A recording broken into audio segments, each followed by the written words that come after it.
Itulah keharusan bagi jiwa kami. Kami tidak berani jalan sendiri, peganglah tangan kami Roh Kudus. Sampaikan sabdamu Tuhan, beritakan firman-Mu. Sembunyikan hamba-Mu di balik salib-Mu. Tuhan yang dimuliakan. Dalam nama Yesus, haleluya. Amin. Wow, hadirat Tuhan, saya bisa rasakan.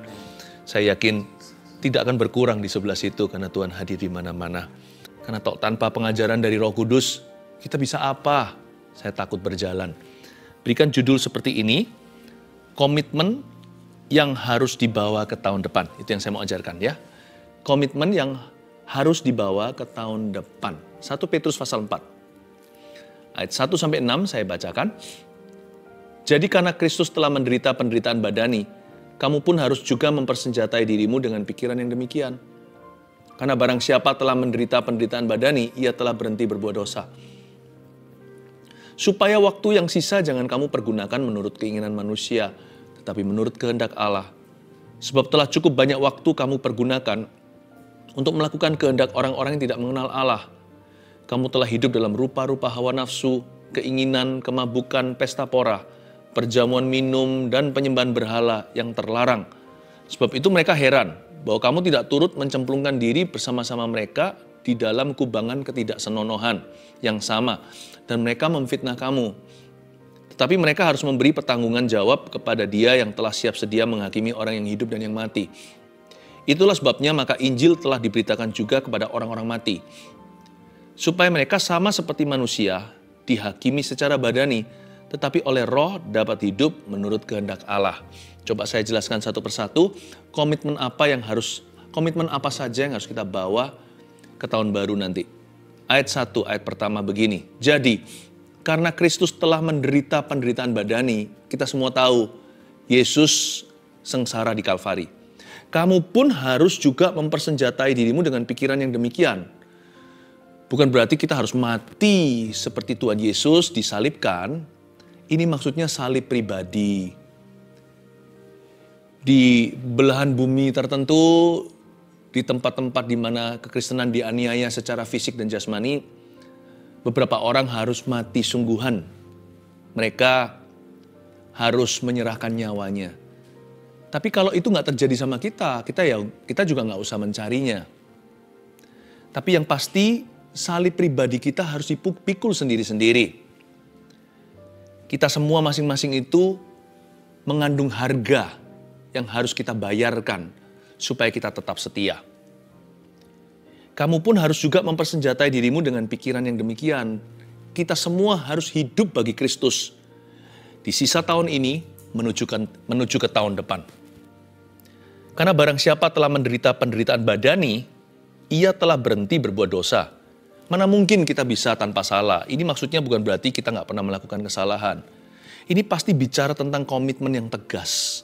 Karena barang siapa telah menderita penderitaan badani, ini bukanlah penderitaan yang dicari-cari.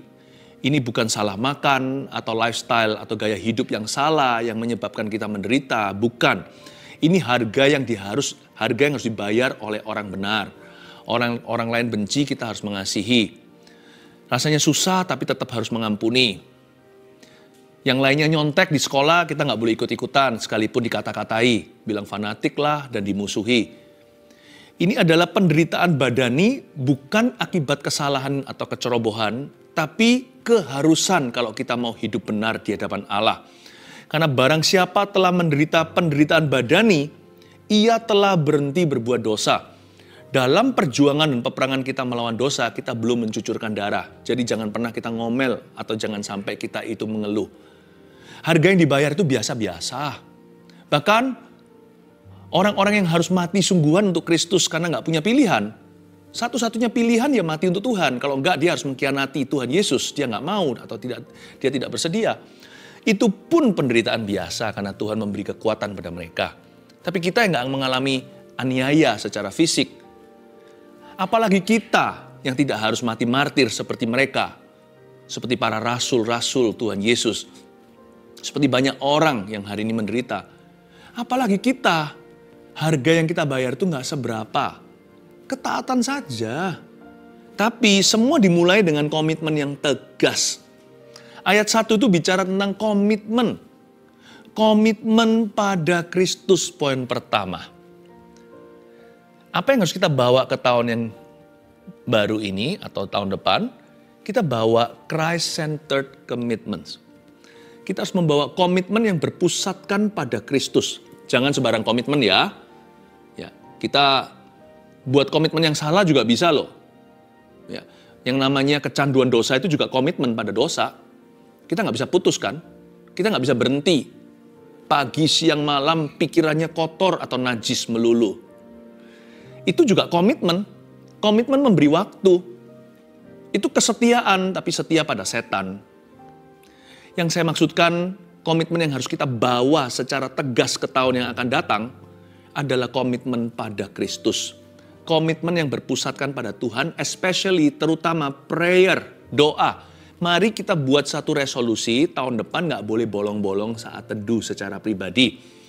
Dan kalau bisa Rabu Sabtu juga mengikutinya, apalagi jikalau memungkinkan, ayo kita buat komitmen bersama untuk masuk hadirat Allah. Ya. Ini yang dimaksudkan di ayat 1, Kristus telah menderita, kamu pun harus mempersenjatai dirimu dengan pikiran yang demikian, sebuah mindset, sebuah paradigma. Kalau ikut Tuhan itu harus bayar harga. Karena itu kalau buat komitmen yang tegas, yang afirmatif, jangan plin-plan. Olahraga saja loh, kalau kita nggak buat komitmen ya, hari tertentu, berapa jam. Misalkan kalau kita itu harus jogging, atau kita harus jalan, itu harus berapa blok atau berapa kilometer. Atau jika orang mau push up atau sit up atau bodybuilding, itu harus komitmen juga kan.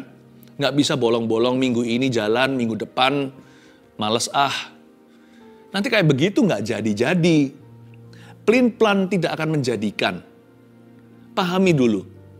Bahkan mengolahraga kita, fisik jasmani aja, perlu komitmen yang tegas dan pasti. Perlu keteraturan, apalagi kehidupan. Buat resolusi, tahun depan, aku tidak mau malas lagi cari Tuhan. Tahun yang akan datang ini, saya akan selesaikan satu isi Alkitab. Kitab Kejadian sampai Wahyu tidak pilih-pilih. Jangan anggap Alkitab itu, the Bible, seperti food court. Hari ini saya mau kepingin baca Yesus, besok Yesaya itu siapa? Daud, nanti Daud melulu. Nahum, Habakuk nggak pernah dibuka. Padahal setiap kitab di dalam Alkitab ini mengandung nutrisi ilahi yang tiada duanya, tidak tergantikan dengan kitab yang lainnya. Meskipun dalam Alkitab yang sama. Pasti ada sesuatu yang Tuhan bangun di hidupmu lewat kitab itu yang tidak ditemukan di halaman sebelum dan sesudahnya. Jangan sampai gigi kita itu semua ada, kecuali gerahamnya lubang. Atau depannya sini ompong. You have a set of teeth, bagus sekali putih, tapi ompong depan 2 percuma. Atau yang ada cuma 2 doang di depan, sisanya nggak ada. Baca selalu hanya perjanjian baru, perjanjian lama, nggak pernah dibuka. Nanti kan kayak kelinci, 2 gigi di depan saja yang kelihatan. Komitmen selesaikan Alkitab, Kejadian sampai Wahyu, suka nggak suka. Mau yang hasta-hasta, mau yang kitab bilangan, lanjutkan. Nanti kan pasti dibangun manusia rohnya. Olahraga aja perlu kesetiaan. Apalagi kalau kita mengolah roh kita. Apalagi kalau kita itu mau mengikut Yesus dengan kehidupan. Pastikan Anda konsisten dengan komitmen yang Anda buat. Di akhir tahun ini, buat komitmen pada Kristus dan perkara-perkara Tuhan di hidupmu. Terutama doa dan saat teduh. Ini maksudnya ayat 1. Kalau kita mau menang lawan dosa harus sengaja. Nggak ada orang berkata, kalau menang ya udah, kalau nggak menang ya nggak apa-apa. Pasti kalah. Orang yang kayak gitu pasti kalah. Mana ada orang profesional bertinju. Kita lihatlah, kalau hari ini aku beruntung pasti KO dia, pasti di KO musuh. Dia latihan setengah mati. Latihan berhari-hari, berbulan-bulan untuk naik ke ring itu dan memenangkan sabuk juara.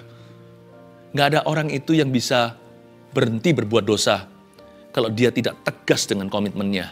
Barang siapa telah menderita penderitaan badani, ia telah berhenti berbuat dosa. Menang itu harus disengaja. Itu pun masih kadang-kadang kita terplecok kok. Masih kadang-kadang jatuh sedikit.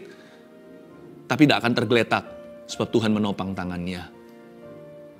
Kalau kita mau mengalami kemenangan dalam hidup ini, terobosan. Dan buat komitmen pada Tuhan. Amin. Sekarang ayat 2 dan 3 kita lihat komitmen berikutnya yang harus kita bawa. Supaya waktu yang sisa jangan kamu pergunakan menurut keinginan manusia, tetapi menurut kehendak Allah. Coba katakan bersama dengan saya, waktu yang sisa. Ya, waktu yang sisa ya. Sebab telah cukup banyak waktu kamu pergunakan untuk melakukan kehendak orang-orang yang tidak mengenal Allah. Berhenti sampai 3A. Kedua, komitmen yang harus kita bawa ke tahun depan adalah komitmen pada waktu. Tulis itu. Satu kebodohan nggak boleh diulang. Yang kita lakukan tahun ini, kita semua pasti sempat melakukannya termasuk saya, yaitu buang waktu. Waktu itu berharga loh, waktu nggak kembali. Waktu tidak ditebus di Kalvari, yang ditebus itu adalah roh manusia, agar masuk ke sorga, agar hidupnya nggak sia-sia di bumi. Tapi waktu tidak ditebus, jalan ya jalan, hangus ya hangus. Nah, Alkitab mengatakan dengan jelas di ayat 22, supaya waktu yang sisa jangan kamu pergunakan menurut keinginan manusia. Tadi kan saya minta Anda mengikuti saya, mengulangi kata waktu yang sisa. Sadarkah Anda? Semua waktu kita di depan ini, sampai kita meninggal dunia, adalah waktu yang sisa. Nggak ada orang yang kebanyakan waktu itu nggak ada. Termasuk jikalau Anda masih muda. Anda hanya punya waktu sisa. Sebab hari ini, besok pagi Anda bangun, sudah hilang 1 hari. Kita nggak bisa punya lebih banyak waktu. Kita hanya bisa memiliki sedikit waktu, lebih sedikit waktu. We cannot have more, we can only have less. Jadi, mau berapapun usia Anda, waktu di depanmu itu adalah waktu sisa.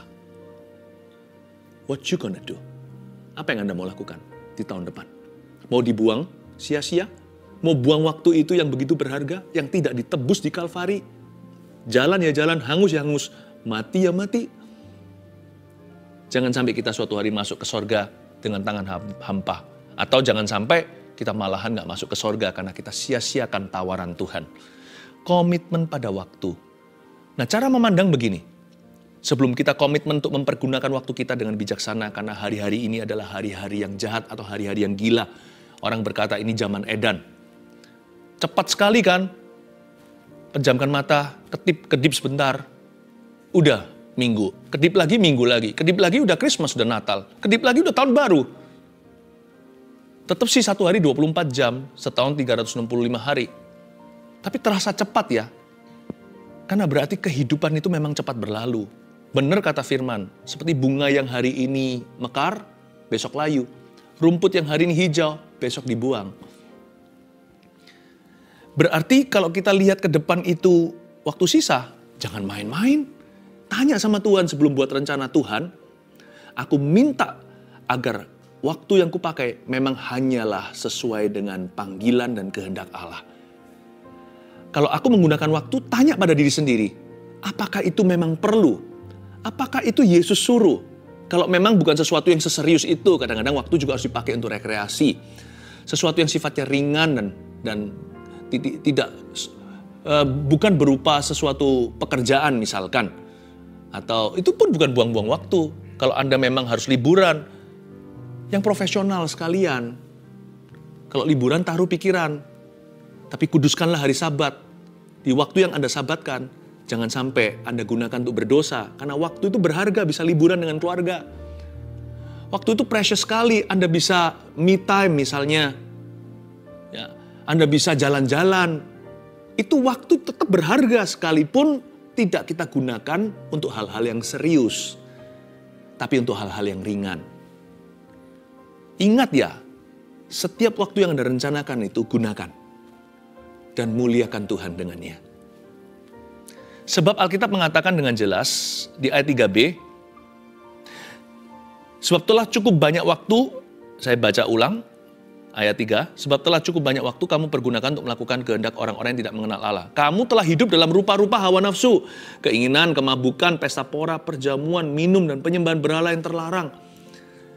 Kita disuruh Tuhan melihat ke belakang. Di belakang sana itu, gak peduli Anda bertobatnya itu masih kecil, atau masa muda, atau setelah tua. Cukup is cukup, enough is enough. Waktu yang kita gunakan untuk melakukan kehendak orang-orang yang tidak mengenal Allah. Jadi jangan sampai kita itu ngalami yang namanya fear of commitment. Atau takut membuat komitmen. Kenapa? Aku takut menikah. Masa aku hanya mencintai satu wanita? Karena dulu masa lalunya dia playboy. Cukuplah ya jadi playboynya. Waktunya Anda menentukan pilihan dan setia sampai mati. Jangan punya mentalitas, waduh, sebelum menikah harus menggila. Jangan. Selalu katakan pada diri sendiri, semua dosa yang kulalui, semua kenikmatan yang salah itu, I think it's enough. Aku malu kok. Aku menyesali. Kalau Anda menyesal, Anda tidak akan sayangi. Kalau Anda sayangi, Anda tidak akan merasa berat meninggalkan. Sebenarnya orang yang fear of commitment, orang yang takut komitmen itu adalah orang yang tidak jera berbuat dosa. Atau tidak jera melalang buana. Tidak jenuh untuk gentayangan hatinya. Saya nggak mau sih, kalau kita hidup selama-lamanya di bumi mungkin masih bisa dimengerti. Tapi kalau kita hidup hanya sementara, ayo berlomba. Cukup dah. Katakan pada dirimu sendiri, cukup sudah. Cukuplah ya, cukup sudah. Apa yang di belakangku itu? Hal-hal yang mendukakan Allah, pesta pora, perjamuan, minum, penyembahan berhala yang terlarang, rupa-rupa hawa nafsu, pornografi, LGBT. Sudahlah, enough. Gosip, kebencian, kepahitan. Komitmenku pokoknya ke depan itu adalah mengampuni. Aku udah cukup pahit dari dulu. Masa mau tunggu selesai kepahitan waktu umur 80? Kalau kita izinkan sampai mati juga akan pahit hidup ini. Ada satu titik kita berkata, aku mau manis. Udah gak mau pahit lagi. Terserah kalau saya masih umur 18. Kan malah beruntung ya kan? Masih sisa waktuku jikalau hidup sampai 80, 780 misalkan. Sisanya bukan kepahitan, tapi kemanisan dari Tuhan. Alias kebajikan dan kemurahan. Lebih cepat Anda mentas. Lebih banyak kemuliaan. Lebih lekas Anda cabut dari situ, lebih banyak lagi yang Allah akan tunjukkan. Katakan pada dirimu sendiri, enough is enough. Bilang panggil nama sendiri seperti saya begini, Philip, cukup adalah cukup. Apa yang di belakang dulu yang pernah kulakukan, yang mendukakan hati Tuhan seenak gua. Kehendakku yang jadi bukan kehendak Yesus. Enough, cukup. Tahun depan ini tidak akan kubawa yang begituan. Komitmenku pada Tuhan, pertama-tama. Kedua, pada waktu. Tahun depan itu berharga. I commit my life to you. Amin. Lalu berikutnya di ayat yang ke-4. Sebab itu mereka heran, ini bicara tentang orang, bahwa kamu tidak turut mencemplungkan diri bersama-sama mereka di dalam kubangan ketidaksenonohan yang sama dan mereka memfitnah kamu. Siapa sih? Siapa sih mereka heran ini? Mereka ini siapa? Mereka heran kok kita nggak ikut cemplung diri bersama dengan mereka dalam kubangan ketidaksenonohan. Mereka ini siapa? Siapapun mereka ya, pokoknya mereka itu orang yang salah. Ada orang-orang yang salah. Ada orang-orang yang error di dalam kehidupanmu. Ya, jadi pasien nggak apa-apa. Jangan jadikan rekan. Jangan dijadikan teman sepadan. Apalagi dijadikan penasihat. Nasihat orang fasik namanya. Itu cari masalah di hadapan Tuhan. Ayat 5, tetapi mereka harus memberi pertanggungan jawab kepada Dia yang telah siap sedia menghakimi orang-orang yang hidup dan yang mati. Ini orang-orang pasti kena penghakiman Tuhan. Bukan berarti kita jijik menghindari mereka. Kita patut doakan. Jangkau boleh. Tapi jangan jangkau dengan Anda sendiri terpengaruh oleh mereka. Kalau Anda tidak tahan, mendingan jauhi. Seperti Yusuf, bukan waktunya untuk menjangkau istri Potifar, waktunya lari. Anda harus mengerti kapan adalah waktunya untuk apa. Kalau Anda tidak tahan, Anda tidak kuat, nggak usah sok rohani, nggak apa-apa kok Tuhan itu mengerti, lebih baik lari. Lebih baik menghindari, menjauhi, sebab pergaulan yang buruk merusak kebiasaan baik. Kecuali kalau Anda kuat, dan itu pun toh Anda tidak sendirian, semua itu usaha korporat. Jikalau Anda sudah bergabung atau sudah punya komunitas saudara seiman. Nggak ada orang itu yang bisa one man show, cara kauboyan, ya kan? Lalu main sikat saja. Saya aja kemana-mana diutus oleh gereja. Saya pergi kemana-mana, istri saya tahu. Keluarga saya beritahu. Saya mau lakukan apa? Orang-orang yang bertanggung jawab atas hidup saya, yang saya belajar untuk percayakan hidup saya juga kepada mereka, untuk saling menjagakan besi menajam besi, kita saling menjaga. Kalau saya pergi kemana melakukan apa, semua transparan. Semua itu ada tujuan. Tuhan nggak suruh kita memenangkan seseorang lalu kita sendiri lenyap. Tapi kalau kita tahu bahwa kita tidak berada di posisi yang tepat untuk menjangkau siapa-siapa, lebih baik Anda jangan coba-coba. Sebab menghindari orang-orang demikian yang berpengaruh buruk dalam hidupmu, saya rasa itu lebih baik daripada Anda sendiri akhirnya dihakimi bersama dengan orang-orang itu. Tetapi mereka harus memberi pertanggungjawab kepada Dia yang telah sedia menghakimi orang yang hidup dan yang mati. Itulah sebabnya maka Injil telah diberitakan juga kepada orang-orang mati, supaya mereka sama seperti manusia, dihakimi secara badani, tapi oleh roh dapat hidup menurut kehendak Allah. Kenapa ya tiba-tiba di ayat 6 ini Injil diberitakan pada orang mati? Ini bukan berarti kita disuruh nginjilin orang-orang yang sudah masuk kuburan. Ini adalah the Old Testament saints, atau ini adalah orang-orang kudus di perjanjian lama sebelum kedatangan Yesus Kristus ke bumi pertama kali, yaitu hari Natal, lalu Yesus mati dan bangkit bagi kita semua. Ini adalah orang-orang kudus di zaman perjanjian lama yang dikatakan mereka sekarang berada di pangkuan Abraham. Mereka ini orang-orang yang sudah menjaga nuraninya, namun keselamatan mereka belum komplit. Disebabkan Yesus belum datang kan Yesus perjanjian baru. Gimana dengan orang-orang yang dari zaman-zaman Musa? Bagaimana dengan Bapak Abraham dan kawan-kawan dan rekan-rekannya? Gimana dengan mereka yang di zaman Ayub? Dan orang-orang inilah yang dimaksudkan di ayat 6. Itulah sebabnya maka Injil telah diberitakan juga kepada orang-orang mati. Ini bukan praktek yang kita boleh lakukan hari ini. Ini perkecualian khusus di waktu Yesus mati dan sebelum Yesus dibangkitkan. Supaya mereka sama seperti manusia dihakimi secara badani, tapi oleh roh dapat hidup menurut kehendak Allah. Ini adalah orang-orang yang di perjanjian lama hidup menurut kehendak Tuhan. Dan dikatakan di ayat 6, Injil diberitakan kepada mereka oleh Yesus sendiri, bukan sebagai second chance atau kesempatan kedua. Jangan pernah kita punya pikiran, nggak apa-apa mati, nanti ada penyucian. Ada kesempatan kedua kok, Injil kan bisa diberitakan ke orang mati. Anda sudah, siapapun yang mati sekarang itu mati di perjanjian baru. Nggak ada alasan. Gereja sudah memberitakan firman. Lihat ini, firman diberitakan. Tidak ada second chance, tidak ada kesempatan kedua. Ini bukan sebagai kesempatan kedua ayat 6 yang kita baca. Ini sebagai completion atau kelengkapan. Karena mereka mati dalam nurani, dalam takut akan Allah, namun belum dengar tentang Yesus. Karena Yesus belum datang. This is completion, not second chance. Ini melengkapi, bukan memberi kesempatan kedua. Bagi kita, tak ada kesempatan kedua. Bagi kita, hidup hanya sekali, lalu penghakiman. Apakah kita percaya pada Injil, atau kita adalah golongan yang tidak percaya kepada Tuhan.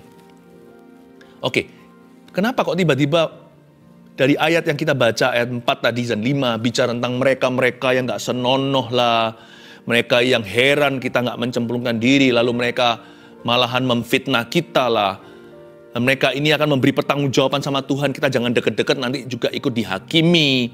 Sebab Tuhan akan menghakimi mereka, orang yang hidup dan mati. Lalu tiba-tiba shift, bergeser, berubah, bicara tentang the saints atau orang-orang kudus, orang-orang suci di perjanjian lama. You know what God is trying to say? Tuhan mau bilang apa sama kita? Tentang komitmen, masih tentang komitmen yang harus kita bawa ke tahun depan. Nomor 3, tulis ini, komitmenlah pada orang benar. Jangan komitmen sama orang salah ya. Ada 2 tipe orang yang dibaca dari ayat 4 sampai ayat 6. Jangan pernah kita ikut orang padahal salah karena sungkan. Jangan lakukan itu. That's wrong. Berarti Anda lebih lemah komitmennya pada kebenaran daripada sama manusia.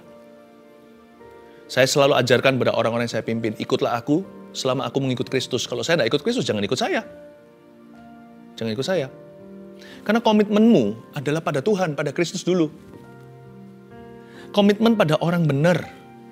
Kalau Anda diajak bicara sama satu orang, apalagi kalau gosiper.